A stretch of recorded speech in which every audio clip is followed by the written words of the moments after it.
Hello friends, इस video में हम बजाज फाइनेंस जो कि अगर पिछले 10 सालों का देखेंगे तो one of the best wealth creator stock में से एक रहा है, जिसने इन्वेस्टरों को काफ़ी ज़्यादा पैसे बना के दिए हैं।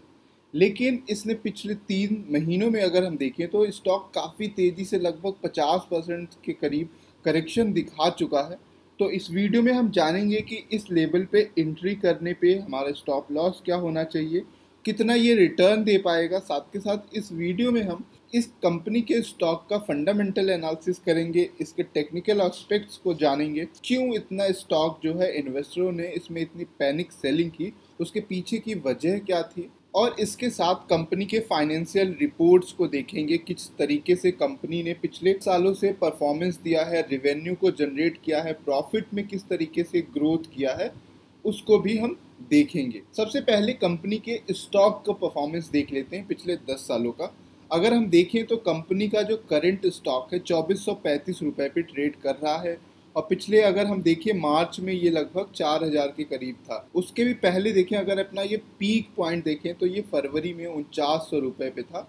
तो 4900 से घट के अभी 2500 के करीब ट्रेड कर रहा है। अगर हम और भी पीछे जाएं तो कंपनी का जो स्टॉक था 2018 में देखें तो लगभग 2000 के करीब था। तो 2000 से 4900 तक गया। काफ़ी बेहतरीन परफॉर्मेंस इसने दिखाया है, बट अभी पैंडेमिक की वजह से ग्लोबल जो सेलिंग हुई है एनबीएफसी में या फाइनेंस सेक्टर में, उसकी वजह से ये स्टॉक काफ़ी ज़्यादा जो है हैविली डिस्काउंटेड हो गया है। अगर 2016 में देखें तो जो कंपनी का स्टॉक प्राइस था वो लगभग 770 रुपये का था। उससे भी पहले अगर हम जाएं 2014 में देखें तो जो कंपनी का स्टॉक प्राइस था वो 150 रुपये पे था। तो 150 रुपये से अगर सोचिए कि पिछले 6 सालों में इसने कितना मल्टीपल रिटर्न दिया है।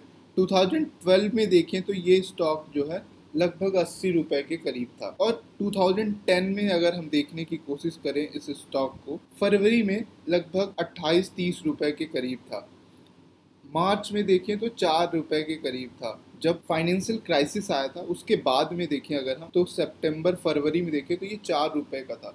तो 4 रुपए से 4000 हो जाना, आप समझ सकते हैं कि कितने मल्टीपल में इस स्टॉक ने इन्वेस्टर्स का वेल्थ क्रिएट किया है। तो चलिए इस स्टॉक की हिस्ट्री को देखते हैं, फिर उसके फाइनेंशियल परफॉर्मेंस को देखेंगे, फिर उसका टारगेट प्राइस देंगे आपको, और साथ के साथ स्टॉप लॉस क्या होना चाहिए वो भी हम इस वीडियो में कवर करेंगे। बजाज फाइनेंस की हिस्ट्री की बात करें तो बजाज फाइनेंस वर्तमान में सबसे बड़ा कंज्यूमर ड्यूरेबल बिजनेस में लोन प्रोवाइड करने वाला एनबीएफसी है। अगर हम बात करें तो ये कंपनी की शुरुआत 1987 में बजाज ऑटो फाइनेंस के नाम से हुआ, और तब ये सिर्फ 2 व्हीलर और 3 व्हीलर्स मोटर व्हीकल्स को लोन प्रोवाइड करता था। फिर कंपनी ने अपने आप को स्टॉक मार्केट में 1994-95 में लिस्टेड कराया। फिर 2007-8 में देखें तो कंपनी ने अपने आप को पूरी तरीके से रीस्ट्रक्चर किया, जिनमें कि इस रीस्ट्रक्चरिंग में Bajaj Finserv company Bajaj auto finance की पेरेंट कंपनी बन गई, और 2008-9 में ही बजाज फिनसर्व ने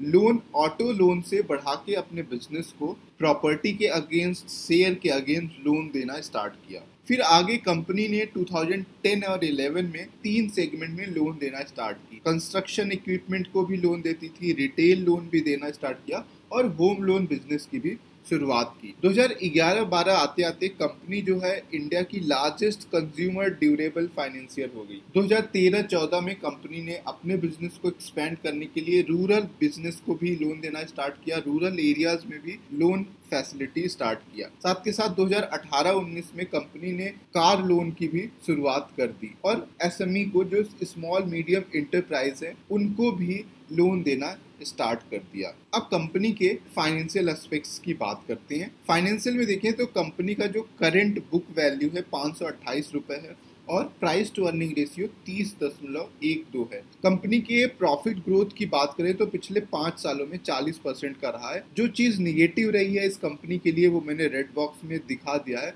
कि कंपनी का जो कैश फ्लो है निगेटिव है। कैश फ्लो निगेटिव है, वहाँ पे लिक्विडिटी की प्रॉब्लम आने की चांसेस रहते हैं। कंपनी के अगर हम रिवेन्यू की बात करें तो आप देखिए सितंबर से 2017 से लेके मार्च 2020 तक कंपनी ने किस तरीके से अपने रिवेन्यू को ग्रो किया है। कंस्टेंटली इसने परफॉर्मेंस दिया है, जिसका असर हमें उसके स्टॉक प्राइस में देखने को मिला था। अब कंपनी के प्रॉफिट ग्रोथ को देखें तो आप देखें यहाँ पे जो सबसे नोटिस करने वाली चीज है, ग्रोथ तो हुआ है लेकिन जो मार्च 2020 का जो प्रॉफिट है वो काफी ज्यादा रिड्यूस हो गया है इस क्वार्टर में। अब देखें तो प्रॉफिट, अगर नेट प्रॉफिट देखें तो 1600 से घट के 948 हो गया। तो ऑलमोस्ट अगर हम देखें तो 40% का नेट प्रॉफिट जो है, प्रॉफिट हमारा रिड्यूस हुआ है इस क्वार्टर में पिछले क्वार्टर के मुकाबले। तो पूरे साल भर का देखेंगे तो ये पूरा साल भर इसके प्रॉफिट पे बहुत ज़्यादा असर डालेगा। अभी तक देखिए ईयर ऑन ईयर चेंजेस में नेट प्रॉफिट में तो ये निगेटिव चला गया, -20%, ग्रोथ ना होके घटा है 20% का। अब बात करते हैं कंपनी का स्टॉक प्राइस क्यों इतनी तेजी से गिरा। तो सबसे पहली वजह थी कि इन्वेस्टरों के बीच में एक डर पैदा हो गया कि जो बजाज फाइनेंस का जो लोन दिया हुआ है वो एनपीए में कन्वर्ट होना स्टार्ट करेंगे। तो ये एक अच्छी खबर नहीं है किसी भी एनबीएफसी सेक्टर के लिए या एनबीएफसी कंपनी के लिए। दूसरा, आने वाला जो टाइम है कोविड-19 के बाद लोग खर्चा कम करेंगे, लोग अननेसेसरी चीज़ों को जैसे कि टीवी, फ्रिज, इन सबको अवॉइड करेंगे। तो उसकी वजह से भी इस स्टॉक में ग्रोथ के कम चांसेस हैं। यही वजह सोच के स्टॉक प्राइस अचानक से गिर गया। साथ के साथ जैसे मैंने दिखाया आपको कि कंपनी का जो डेट टू इक्विटी रेशियो है वो काफ़ी ज़्यादा है। और अगर हम बात करें कंपनी के शेयर होल्डिंग पैटर्न्स की तो आप देखें तो 2008 के मार्च में जो प्रमोटर्स की शेयर होल्डिंग थी वो 55% के करीब। फिर देखें अगर 2019 में 55% और अभी 2020 में देखें तो 56%। यानी प्रमोटर्स ने अपने हिस्सेदारी में कोई कमी नहीं की है बल्कि थोड़ा मार्जिनली इम्प्रूवमेंट ही हुआ है। म्यूचुअल फंड को देखें तो 7.32, 7.94 और अभी 8 पॉइंट। तो जिस तरीके से शेयर होल्डिंग पैटर्न्स में देखें तो जो इंस्टीट्यूशनल इन्वेस्टर्स हैं उनका भरोसा कम नहीं हुआ है इस स्टॉक में।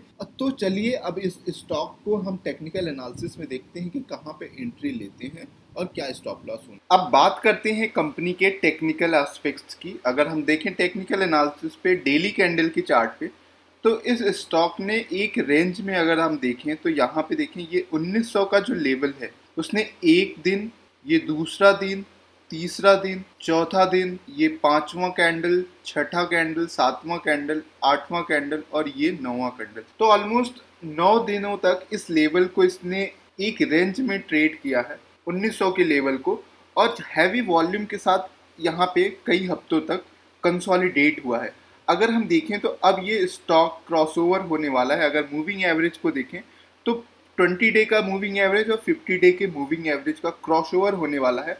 तो आने वाले टाइम में देखें तो ये स्टॉक बुलिश है। और अगर हम कुछ वीक का अगर हम टारगेट रख के इसमें अगर एंटर करने की कोशिश करें तो हम स्ट्रिक्टली जो है इस स्टॉक में बाई कर सकते हैं। और आने वाला जो टारगेट होगा वो 2900 का होगा जो 20% का मूवमेंट दिखा सकता है। अगर हम इस स्टॉक को 15 मिनट के कैंडल स्टिक पे देखें तो आप देखें ये जो लेवल है 1900 का कितनी बार यहाँ पे इसने टेस्ट किया है। तो एक तरीके से इसका बॉटम फॉर्मेशन हो चुका है विथ हैवी वॉल्यूम। और अगर हम देखें स्टॉप लॉस की बात करें, अगर हम एक स्विंग ट्रेड लेने की कोशिश करते हैं यहाँ से तो हमें जो है एक स्ट्रिक्ट स्टॉप लॉस लगा के यहाँ का, ये अगर हम थोड़ा कंजर्वेटिव है तो 2200 का स्टॉप लॉस लगा सकते हैं इस कैंडल स्टिक पे जो यहाँ पे बॉटम बना है। ऑलमोस्ट जो है इसका 2275 रुपए का यहाँ पे हम एंट्री ले सकते हैं। और एक वीक या 2 वीक का जब भी मार्केट में एक नेक्स्ट मूवमेंट आएगा तो बजाज फाइनेंस स्टॉक